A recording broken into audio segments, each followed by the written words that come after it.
Hello, this is Ernest with Zero Time Trucks in Crystal City. So I was asked, what, why do I use the scope, and when would I use it? So the way I go about it is, I'm going to hook up the scan tool. What I want is a test that's going to yield me the most information in the shortest amount of time. So obviously the scan tool is going to do that for me, right? So I hook up to it. One, it's going to tell me that I can communicate, so we're okay. Two, then I can retrieve the DTCs, the codes. And, I start to have directions. I can do some data monitoring, so I can look at the values, the parameters, and then I can do testing if I need to. And then from there, well, then I might pull out the scope, because now I am looking for something specific, and I'm trying to find a way to see it without taking it apart, trying to make it faster and also more accurate. Okay, so the difference between the scope and the scan tool, your scan tool, Cummins, DLA, Tech tool, whatever you're using, J-Pro, E-Tech, the difference between those and the scope is that the scan tool works like a multimeter. Okay, so you have your DVOM, and it works off of it works voltage over average. Okay, so then your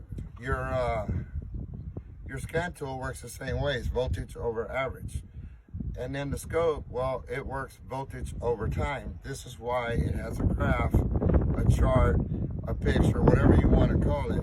So it's like I can see it in real time, what's happening. So with the scope, it's like I can see air moving through the engine. Or I can see, fuel moving through the system. Or I can watch electricity, voltages, amperages, and things like that moving. For example, I just put up a video about a Freightliner, and we replaced the injector. Well, injector one, if you looked at it, you saw that the solenoid was only pulling, at best, 5 amps. It should have been between 13 and 14. And sometimes it would get down there to about a volt, somewhere around in there. So that's why his truck was running rough. On the cylinder cutout test, it was hard to distinguish it, because technically it was still working.